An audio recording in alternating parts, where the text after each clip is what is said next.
सभी को राम राम। दोस्तों, ये दूसरा पार्ट है। पहले पार्ट में मैंने आपको गीता और वेद पुराण उपनिषद खडदर्शन आदि के विषय में विस्तृत चर्चा की थी। दोस्तों, अब तक आप ये जान चुके होंगे कि मैं किस दिशा की ओर अग्रसर हो रहा हूँ, मैं कैसे वीडियो बनाना चाह रहा हूँ और मैं क्या देना चाह रहा हूँ। दोस्तों, मेरा आधार यही है कि सनातन का प्रसार हो और जो भाई बहन सनातन में बुराइयां देखते हैं, कुरीतियां देखते हैं, उनको आवश्यक ज्ञान मिल सके और वो सनातन का सकारात्मक पक्ष देख सकें। सनातन का सकारात्मक पक्ष वो नहीं कि जो भ्रांतियां सनातन के विषय पे अन्य धर्मों के लोगों के द्वारा फैलाई गई हैं। सनातन तो लुप्त होता नजर आ रहा है, क्योंकि हमें जो ज्ञान मिला वो दूसरे धर्मों के द्वारा अव्यवस्थित तरीके से दिया गया, जबकि सनातन बहुत ही व्यवस्थित, बहुत ही सकारात्मक धर्म है। सनातन के वेद पुराण में सब कुछ है। गीता ज्ञान का भंडार, एक एक शब्द पर, गीता के एक एक शब्द पर एक एक ग्रंथ लिखा जा सकता है।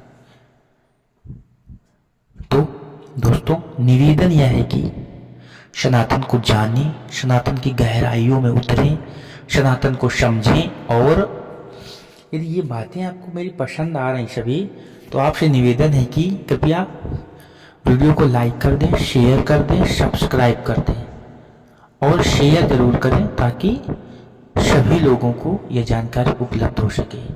तो आइए जानते हैं दोस्तों, जैसा कि ऊपर मैंने धार्मिक ग्रंथों के बारे में बताया था, उसमें क्या ज्ञान है वो जानने की कोशिश करते हैं। दोस्तों, ईश्वर के बारे में, ब्रह्म यानी कि परमात्मा एक ही है, जिसे कुछ लोग सगुण मतलब गुणों के सहित या साकार रूप में, तो कुछ लोग निर्गुण मतलब बिना आकार, निराकार कहते हैं। हालांकि वह अजन्मा अप्रकट है, उसका ना कोई पिता है और ना ही उसका कोई पुत्र है। वह किसी के भाग्य या कर्म को नियंत्रित नहीं करता, न कि वह किसी को दंड या पुरस्कार देता है। उसका ना तो कोई आरंभ है, न प्रारंभ है और न ही अंत है। वह यानी कि ब्रह्म अनादि है और अनंत है। उसकी उपस्थिति से ही संपूर्ण ब्रह्मांड चलायमान होता है। सभी कुछ उसी से उत्पन्न होकर अंत में उसी में लीन हो जाता है, अर्थात ब्रह्मलीन हो जाता है। तो इसी ब्रह्म से, ब्रह्मादि अंश से हमारे देव आते हैं, मनुज तन धारण करते हैं। राम कृष्ण ये सब ब्रह्म का ही अंश हैं और इनके पास कलाओं का अंतर रहा। जिस अवतार को जितनी कलाओं की आवश्यकता हुई, वो अवतार उतनी कलाएं लेकर के उत्पन्न हुआ और अपना कार्य पूर्ण करने के बाद पुनः उसी ब्रह्म में समाहित हो गया। ब्रह्मांड के बारे में जानते हैं। हमारे धर्म ग्रंथों में ब्रह्मांड, यूनिवर्स, उसमें क्या लिखा है? अभी तक तो वैज्ञानिक गणनाएं चल रही हैं। Distance Earth to sun, Earth to moon, Earth to Mars, distance कितनी है, रंग, आकार, सब कुछ। परंतु हमारे ग्रंथों ने सभी ग्रह दशाओं को, पूरे ब्रह्मांड को व्यवस्थित तरीके से विथ डिस्टेंस सब कुछ उपलब्ध करा दिया है। तो ये दिखाई देने वाला जगत जो है फैलता जा रहा है। विज्ञान भी मानता है कि ब्रह्मांड का प्रसार हो रहा है। हमारे ग्रंथ भी कहते हैं कि ये दिखाई देने वाला जगत जो है ये प्रसारित हो रहा है। और दूसरी ओर से इस पे संकुचन भी हो रहा है, ये सिकुड़ भी रहा है। विज्ञान एक ब्लैक होल की घटना को बताता है। रेड जाइंट, एक स्टार रेड जाइंट बन जाता है, लाल दानव, और उसका द्रव्यमान बहुत घनत्व तो बहुत कम हो जाता है, डेंसिटी बहुत कम होती चली जाती है। परंतु हमारा धर्म भी यही कहता है कि एक ओर जगत का प्रसार होता है, दूसरी ओर जगत का संकुचन होता है, ब्रह्मांड का संकुचन होता है। लाखों सूर्य तारे और पृथ्वी का जन्म है तो उसका अंत भी है, जो जन्मा है उसकी मृत्यु भी है। सभी कुछ उसी ब्रह्म से जन्मे और उसी में लीन हो जाने वाले हैं। यह ब्रह्मांड परिवर्तनशील है। इस जगत का संचालन उसी की शक्ति से स्वतः ही होता है। जैसे कि सूर्य के आकर्षण से ही धरती अपनी धुरी पर टिकी हुई होकर चलायमान है, उसी तरह लाखों सूर्य और तारे एक महासूर्य के आकर्षण से टिककर संचालित हो रहे हैं। उसी तरह लाखों महासूर्य उस एक ब्रह्मा की शक्ति से ही जगत में विद्यमान है। अब जानते हैं आत्मा के बारे में। हमारे ग्रंथों में आत्मा के बारे में क्या लिखा गया है। आत्मा का स्वरूप ब्रह्म परमात्मा के समान है,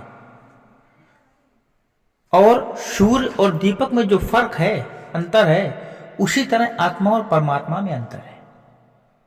आत्मा के शरीर में होने के कारण ही यह शरीर संचालित हो रहा है। ठीक उसी तरह जिस तरह की संपूर्ण धरती, सूर्य, ग्रह, नक्षत्र और तारे भी उस एक परमपिता की उपस्थिति से ही संचालित हो रहे हैं। आत्मा का न जन्म होता है और न ही उसकी कोई मृत्यु होती है। गीता में योगेश्वर श्री कृष्ण ने भी यही बताया है। आत्मा एक शरीर को छोड़कर दूसरा शरीर धारण करती है। कृष्ण कहते हैं कि जैसे हम लोग वस्त्र बदलते हैं, उसी तरह आत्मा शरीर बदलती है। यह आत्मा अजर और अमर है। आत्मा को प्रकृति द्वारा 3 शरीर मिलते हैं। एक वह जो स्थूल आंखों से दिखाई देता है, जैसे हम आप दिखते हैं।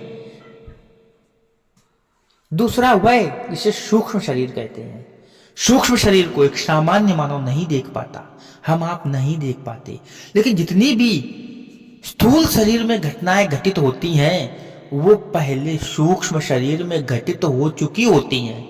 जैसे यदि मैं बीमार होने वाला हूं आज के 10 दिन बाद, तो 10 दिन पहले मेरा सूक्ष्म शरीर बीमार हो चुका होता है।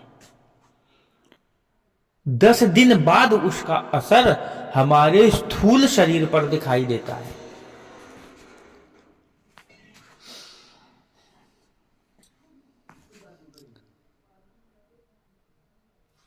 सूक्ष्म शरीर को ध्यानी देख पाते हैं, सामान्य मानव नहीं। सामान्य मानव सिर्फ व सिर्फ ओनली स्थूल शरीर को देख पाता है। जैसे कि हम जगत देख रहे हैं, ये है स्थूल शरीर। और जो ध्यानी हैं, जो ध्यान करते हैं, वो सूक्ष्म शरीर को देखते हैं। अब तीसरे को देखना अत्यंत ही मुश्किल है। बस उसे वही आत्मा महसूस करती है जो कि उसमें रहती है। आप और हम दोनों ही आत्मा हैं। हमारे नाम और शरीर अलग अलग है, लेकिन भीतरी स्वरूप एक ही है। तुलसीदास जी कहते हैं, सिया राम मैं सब जग जानी। तुलसीदास जी देख पा रहे हैं कि सभी आत्माएं एक समान हैं, इसलिए तुलसीदास जी को सभी जगत में सीता और राम ही दिखाई देते हैं। अब स्वर्ग और नरक के बारे में, जैसा कि हमारा वेदों में वर्णन है। वेदों के अनुसार पुराणों के स्वर्ग या नरक को गतियों से समझा जा सकता है। स्वर्ग और नरक 2 गतियां हैं। आत्मा जब देह छोड़ती है तो मूलतः 2 तरह की गतियां होती हैं, अगति और दूसरी गति। पहली अगति और दूसरी गति। अगति में व्यक्ति को मोक्ष नहीं मिलता है, उसे फिर से जन्म लेना पड़ता है। जिसकी अगति हुई है उसको मोक्ष नहीं मिलता। मोक्ष क्या है ये हम कभी अलग वीडियो में समझाएंगे, मोक्ष क्या है। अब दूसरा गति में जीव को किसी लोक में जाना पड़ता है या वह अपने कर्मों से मोक्ष प्राप्त कर लेता है। अब देखिए, अगति के 4 प्रकार है। अगति के 4 प्रकार है। क्षीणोदर्क, दूसरा भूमोदर्क, तीसरा अगति और चौथा दुर्गति। क्षीणोदर्क क्या है? क्षीणोदर्क अगति में जीव पुनः पुण्यात्मा के रूप में मृत्युलोक में आता है और संतों की तरह जीवन जीता है, उसके अंदर सकारात्मकता होती है, भगवान का भक्त हो जाता है। भूमोदर्क में वह सुखी और ऐश्वर्यशाली जीवन प्राप्त करता है। अगति में नीच या पशु जीवन में चला जाता है। दुर्गति में वह कीट पतंगों कीड़ों जैसा जीवन पाता है। गति के भी 4 प्रकार हैं। जिस प्रकार अगति के 4 प्रकार हैं, उसी प्रकार गति के भी 4 प्रकार हैं। गति के अंतर्गत 4 लोक दिए गए हैं। प्रथम ब्रह्मलोक, द्वितीय देवलोक, तृतीय पितृलोक और चतुर्थ नरकलोक। जीव अपने कर्मों के अनुसार इन 4 लोकों में जाता है। यात्रा 3 मार्ग से होती है। जब भी कोई मनुष्य मरता है या आत्मा शरीर को त्याग कर यात्रा प्रारंभ करती है, तो इस दौरान उसे 3 प्रकार के मार्ग मिलते हैं। ऐसा कहते हैं कि उस आत्मा को किस मार्ग पर चलाया जाएगा और यह केवल उसके कर्मों पर निर्भर करता है। 3 मार्ग हैं। यदि मनुष्य ने क्या कर्म किए, उस प्रकार से उसकी आत्मा को उन 3 मार्गों में चलना होता है। चुनाव हो जाता है कि ऐसे कर्म तो माना कि XYZ मार्ग हैं, तो हमारे कर्म जैसे होंगे उसके अनुसार हमें वो रूट मिलेगा, वो मार्ग हमें तय करना पड़ेगा। पहला मार्ग है अर्ची मार्ग, दूसरा धूम मार्ग और उत्पत्ति विनाश मार्ग। अर्ची मार्ग ब्रह्मलोक और देवलोक की यात्रा के लिए होता है। धूम मार्ग पितृलोक की यात्रा के लिए होता है। उत्पत्ति विनाश मार्ग नरक की यात्रा के लिए होता है। दोस्तों, ये मेरा वीडियो आपको कैसा लगा कमेंट करें, बताएं और लाइक शेयर सब्सक्राइब जरूर करें। अब इस पर हम तीसरा वीडियो भी लाएंगे, जिस पर हम धर्म और मोक्ष की चर्चा करेंगे और उसके बाद बहुत सारी व्रत और त्योहारों के विषय में भी थोड़ी चर्चा करेंगे। इस प्रकार से ये तीसरी सीरीज पे जाके अपना ये कंप्लीट हो पाएगा। आप सभी को राम राम, जय हिंद दोस्तों।